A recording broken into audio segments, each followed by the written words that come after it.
Olá, meu nome é João Paulo. Eu estou aqui hoje para conversar com vocês brevemente, fazer uma reflexão a respeito do Dia da Consciência Negra, né, celebrado no dia 20 de novembro. Estou gravando esse vídeo diante da percepção de que muitas pessoas se recusam a celebrar o dia, a considerar a sua importância e de que muitas pessoas negam a existência do racismo na nossa sociedade brasileira. Algo que é tão evidente, que infelizmente é presente nos nossos dias, no nosso dia a dia, que é estrutural e que afeta milhões e milhões de brasileiros, assim como eu. Então, vou começar a nossa conversa destacando aí um fato triste ocorrido no dia 20 de novembro.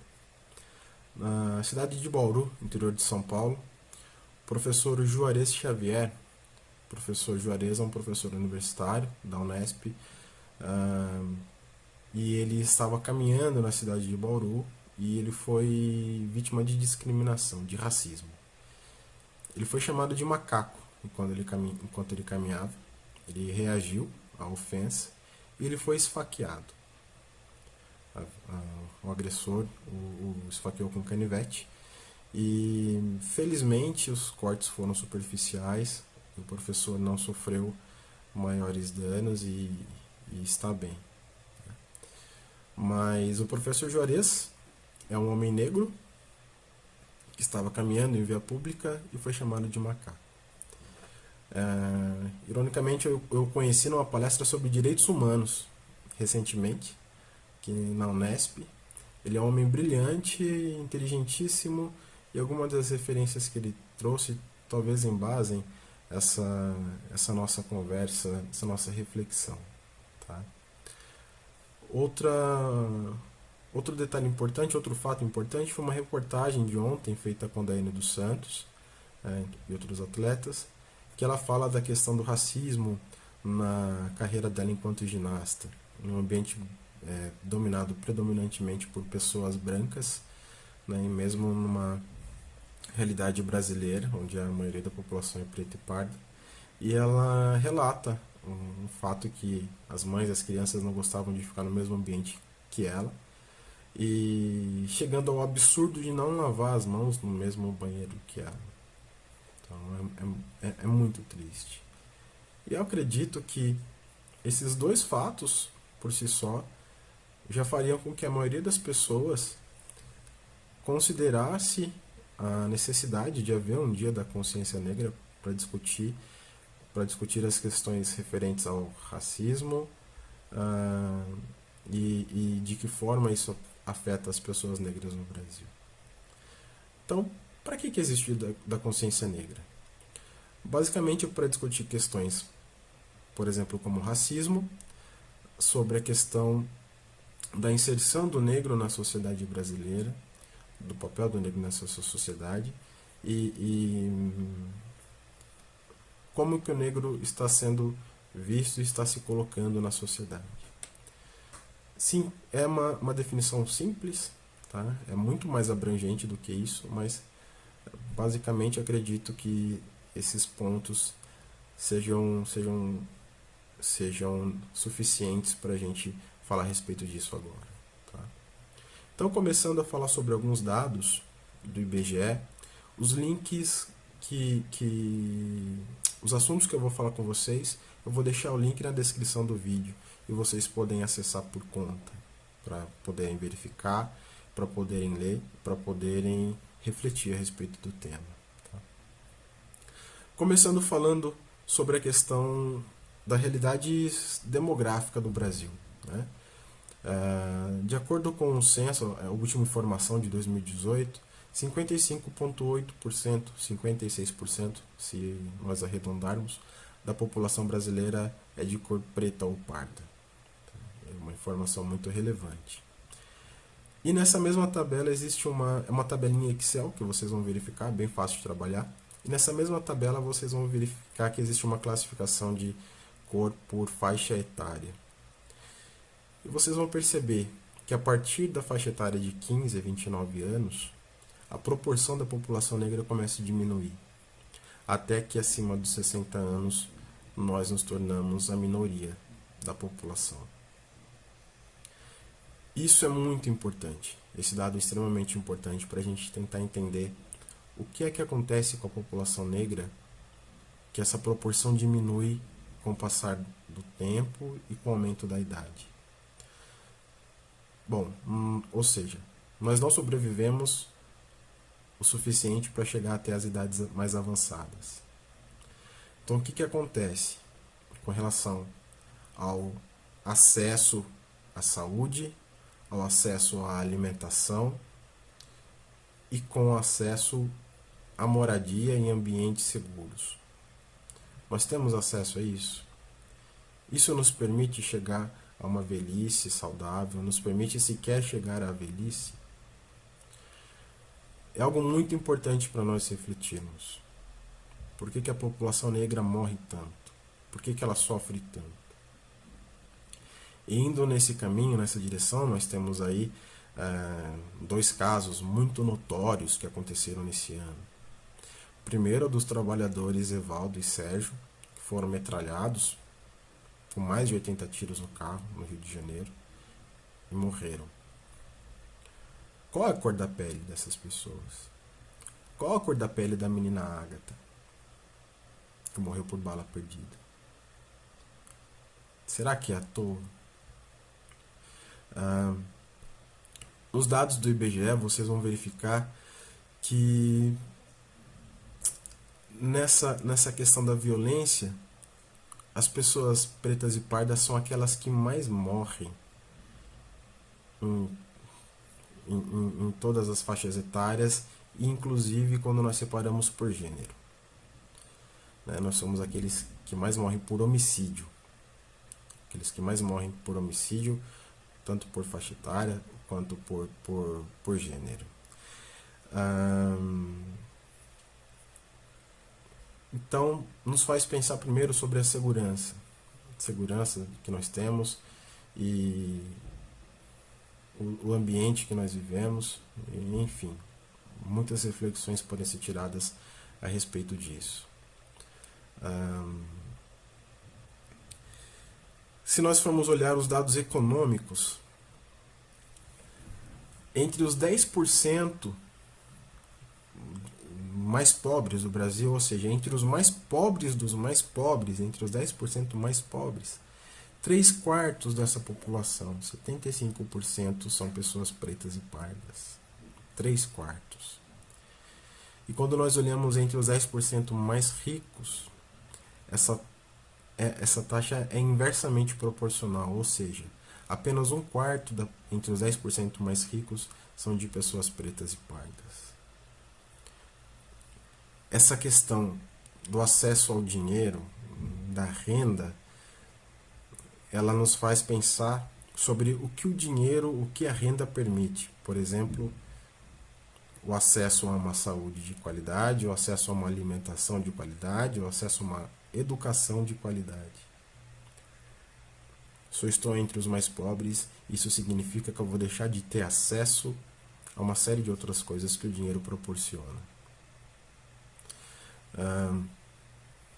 E aí, bom, para se ter dinheiro, o que é que precisa, né?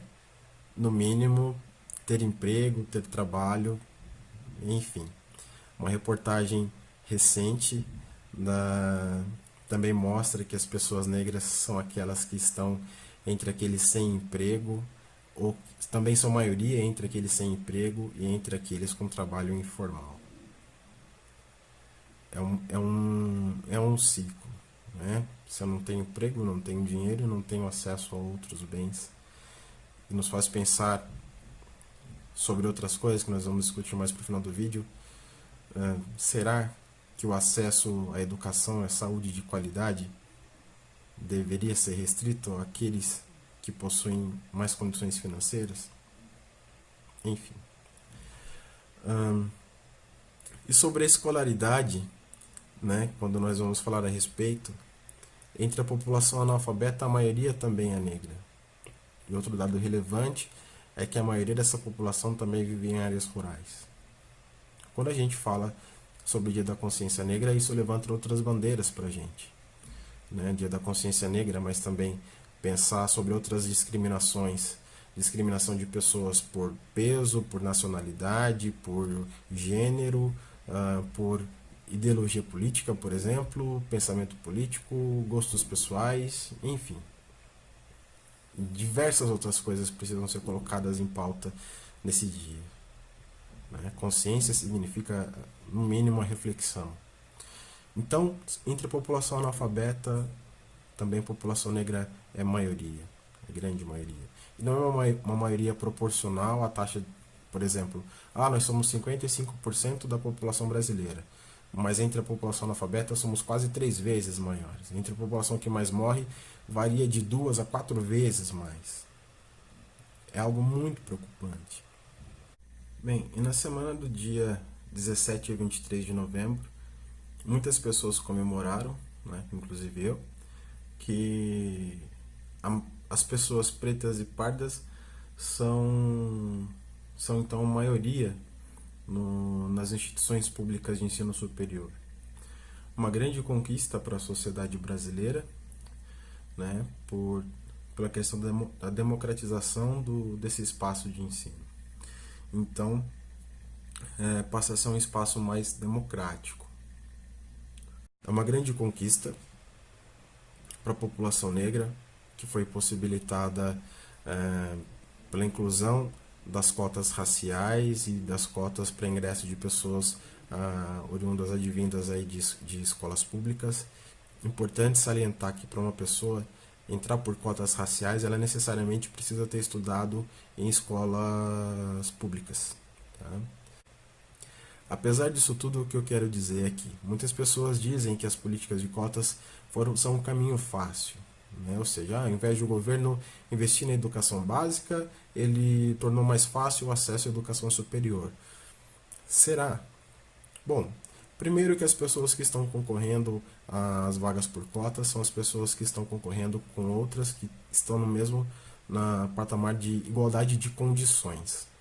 Igualdade de intelecto nós temos todas, mas o desenvolvimento desse intelecto, o desenvolvimento do conhecimento, a possibilidade de desenvolver não é a mesma. Por exemplo, quando duas crianças que estudam numa mesma sala de ensino, né? Uma chega em casa e tem plenas condições, um ambiente tranquilo, silencioso, alimentação disponível à vontade e o estímulo dos pais para poder estudar. E outra chega em casa, tem um ambiente extremamente desestruturado, não tem alimentação, ou tem que trabalhar para ajudar a sustentar a família, que não tem uma renda suficiente. São fatores que precisam ser levados em consideração para que nós pensemos a igualdade de oportunidades e para que a meritocracia deixe de ser uma falácia. Se eu não tenho igualdade de condições, eu não tenho como falar em meritocracia. Não é simplesmente um mérito do indivíduo, mas de uma série de fatores, inclusive sociais, e principalmente sociais, que vão influenciar para que uma pessoa alcance aquilo que ela almeja, que ela tenha sucesso de acordo com aquilo que ela deseja. Tá? Infelizmente, vai além da questão do desejo pessoal. É claro que o investimento do indivíduo, o investimento de tempo dele naquilo para alcançar aquilo que ele deseja é muito importante. Mas não só isso, ele precisa ter condições para conseguir alcançar isso. Então, será que é o caminho fácil a questão das cotas? E eu estou falando aqui agora sobre a questão de igualdades de condições entre alunos de escola pública, alunos de escola privada e pessoas negras e pessoas pretas e pardas e pessoas brancas. Em segundo lugar, será que é o caminho mais fácil você enfrentar uma realidade social em que você pretende que pessoas que até então eram excluídas, por exemplo, do meio acadêmico, do meio universitário, você colocar pessoas excluídas desse meio nessa realidade? Será que é um caminho fácil dessa forma? Outros desafios precisam ser enfrentados, a gente tem que pensar. As pessoas que vão adentrar esse espaço muitas vezes não têm condições para se manter.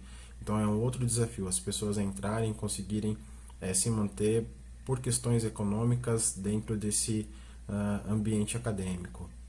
E outro é a própria questão relacionada aos cursos, né? Porque uma pessoa ela pode entrar pelas vagas reservadas para cotas, né? Para pessoas de escola pública ou pessoas de cor preta ou parda. Ela vai ter que concorrer por essas vagas, porém ela tem cotas para entrar, mas não tem cotas para sair. Ali dentro o percurso ele vai ser idêntico aos demais, a que os demais, todas as pessoas ingressam, tá?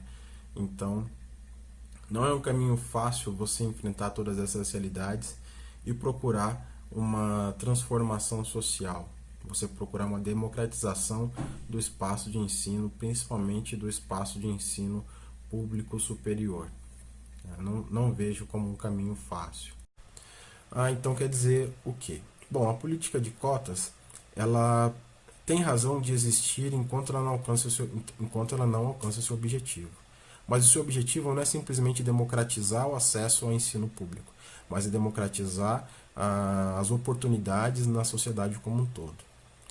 Quando nós tivermos uma ocupação, uma proporção democrática entre negros, mulheres, indígenas em postos de trabalho como direções de grandes empresas ou mesmo cargos almejados em grandes empresas, médicos, advogados, engenheiros, psicólogos, entre outras profissões. Pessoas ocupando um acesso democrático a pessoas que ocupam cargos, cadeiras na Câmara Legislativa, no Senado Federal, enfim. Quando nós tivermos essa democracia de acesso a pessoas de diferentes origens, diferentes cores, diferentes gêneros, aí nós vamos começar a pensar, bom, será que as cotas são necessárias a partir de agora? Enquanto isso, acredito que elas são necessárias. Então, e muito se fala, né, sobre a questão da qualidade do ensino básico, né, que seria o melhor caminho, mas aí vamos pensar. Dentro da minha casa, talvez na sua, muito se falava os meus pais da qualidade do ensino básico antigamente, na época dos meus pais, enfim. Os meus avós nem tiveram acesso ao ensino básico, por exemplo, né? Ou se tiveram foi minimamente, sabiam ali ler, escrever, enfim. Bom, então disse que tinha um ensino básico de qualidade nessa época.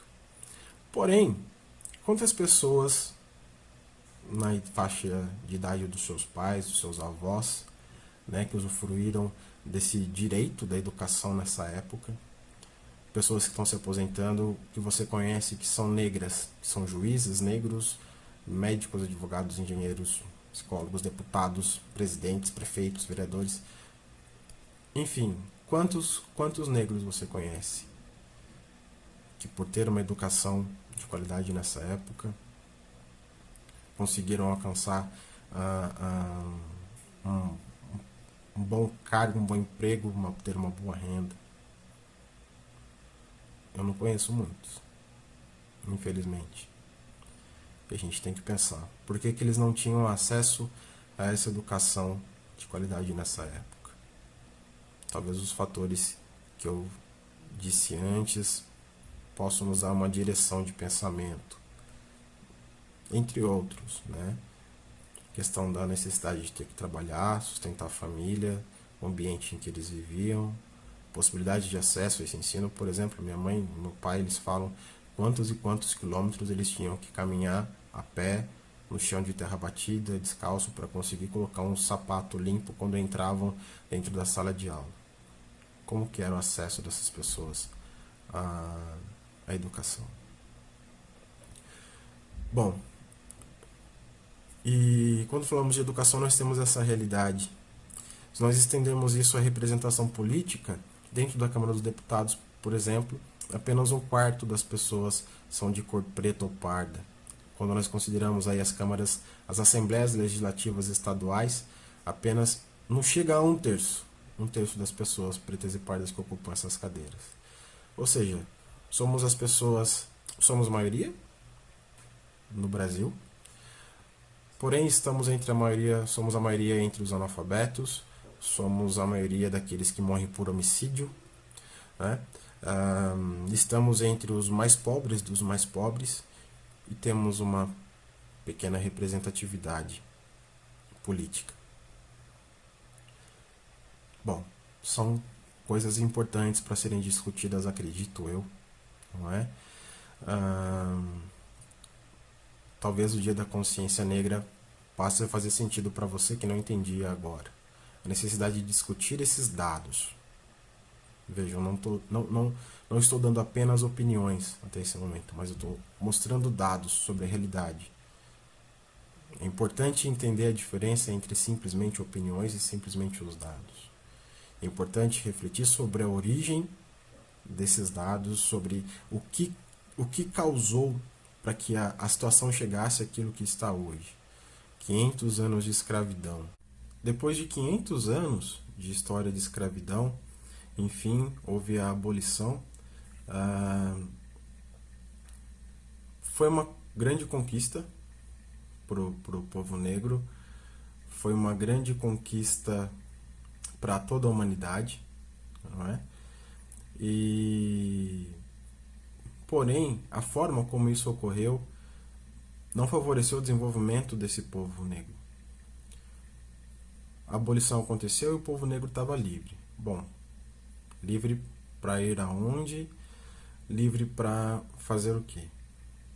Não tinha moradia, não tinha trabalho, não tinha renda e não foi pensada uma política para que esse povo pudesse se desenvolver, para corrigir tantos e tantos anos de escravidão. E aí existe a dívida histórica com o povo negro. Tudo que foi feito, todo o sofrimento, toda a desumanização, de nenhuma forma isso foi trabalhado. E o povo ficou à mercê. Então, se aglomerando em lugares onde as pessoas que tinham possibilidades não queriam morar, indo para os morros, indo para lugares mais afastados, começando a formar as favelas. Os reflexos disso nós vemos até hoje, né? Então, pouco foi feito para que esse povo pudesse se desenvolver. E é muito simplista nós queremos olhar simplesmente alguns anos atrás, uma geração atrás, para entender aquilo que acontece hoje. Não, é uma história longa. São 500 anos de história, 500 anos de sofrimento, de desumanização, para que nós tivéssemos o resultado que nós vemos hoje. Isso é necessário levar em consideração para que nós possamos pensar a realidade de hoje do povo negro. É preciso refletir a respeito disso. Bom, indo além dos dados, nós vamos olhar um pouco para as questões sociais. Por exemplo, as religiões de matrizes africanas são religiões extremamente discriminadas. As pessoas que frequentam essas religiões são discriminadas, as religiões são discriminadas, não é? Quanto que já não se ouviu, aquele macumbeiro, aquele isso, aquilo. As pessoas têm direito a exercer as religiões que elas quiserem. É constitucional, está na nossa Constituição. Ninguém será discriminado por cor, raça, por religião, por nacionalidade, enfim. Está na Constituição. Você respeita essa diferença? Você respeita o direito de outro a exercer a religião que ele quer? É importante refletir. É muito importante refletir. E entrando nessas questões sociais, temos alguns outros demonstrativos, né? Quando as pessoas... Eu sou um homem negro, as pessoas chegam, mas você não é negro, você é moreno. Não me chama de moreno. Eu sou negro. Eu sou negro. E o pior de tudo é perceber que essas pessoas fazem isso achando que elas estão sendo simpáticas, né? Que, não, eu gostaria muito de entender o que é que se passa na cabeça dessas pessoas. Porque elas se sentem tão incomodadas, né? E eu me incomodo que me chamem de moreno, mas porque elas se incomodam por me chamar de homem negro? Por quê? De onde que vem esse incômodo? É algo muito importante. Se eu me incomodo, me preocupo em chamar alguém dizer que alguém é negro. Por quê? Qual que é o problema? De onde que vem isso? Da mesma forma, meu cabelo hoje ele tá curtinho, mas ele era bem grande assim, né? Meu cabelo é pichain. As pessoas, seu cabelo ruim porque você não corta. Meu cabelo não é ruim. As minhas irmãs sofreram esse mesmo tipo de preconceito. Meu cabelo só é diferente do seu. Simples assim. Simples assim. Não é ruim. Mas algumas alguns signos sociais que a gente tem, algumas vivências sociais que nós passamos, entre outras coisas, entrar num estabelecimento, ser mal atendido, as pessoas me olharem com suspeita, né? Recentemente teve uma pessoa que me atendeu em um lugar, né, que eu não vou citar, mas olha, desculpa ter te atendido mal a hora que você chegou, mas é que eu na hora o quê? Né? O que que você estava esperando de mim? É, é triste, mas é a nossa realidade. É triste, mas é a nossa realidade. Então, quando a gente fala aí em consciência negra, muitas pessoas falam, mas deveria ter uma consciência humana, não consciência negra. Deveria. Se nós tivéssemos consciência humana, meus caros, nós não negaríamos o acesso à educação de qualidade, à saúde de qualidade. Eu não discriminaria uma pessoa, uma mulher, por conta da roupa que ela usa, uma pessoa por conta da religião que ela segue, mesmo sendo diferente da minha. Eu não discriminaria, não ofenderia ninguém por conta da classe social, por conta da nacionalidade, por conta do pensamento político, por conta do peso, da orientação sexual. Se nós tivéssemos consciência humana, nós não comemoraríamos eventos que levaram à tortura e morte de centenas, de milhares de pessoas. Nós não homenagearíamos torturadores, ditadores. Nós não comemoraríamos a morte de uma pessoa, seja essa pessoa quem fosse. Nós temos uma lei. Uma consciência humana deve levar em consideração, deve ser embasada acima de tudo no direito à vida e na democracia. Isso é uma consciência humana. Se nós tivéssemos consciência humana, eu não precisaria estar gravando esse vídeo. Nós não precisaríamos ter o dia da consciência negra, não precisaríamos ter o dia do índio, o dia das mulheres, o dia dos direitos humanos, mas nós precisamos. São dias em que especialmente nós refletimos a respeito dessas realidades que deveriam, de certa forma, são discutidas todos os dias nas nossas vidas, mas nós não percebemos, né? Se nós tivéssemos consciência humana, nós não precisaríamos desses dias, mas nós precisamos. Esses dias são caminhos para que nós alcancemos de fato uma consciência humana. Então, espero que você tenha conseguido perceber a necessidade de haver um dia da consciência negra, de refletirmos a respeito desse assunto. Desculpem pelo vídeo grande, pelo tamanho do vídeo, mas acredito que tenha sido necessário. Tenho aí tudo de bom para vocês, um grande beijo e abraços para todos. Caso queiram conversar a respeito, queiram discutir, eu estou à disposição. Acredito, eu estou postando isso nas minhas redes sociais, esse vídeo, então grande parte de quem está assistindo, todos são meus amigos. Espero que vocês reflitam a respeito disso e estou à disposição para conversar mais. Até logo.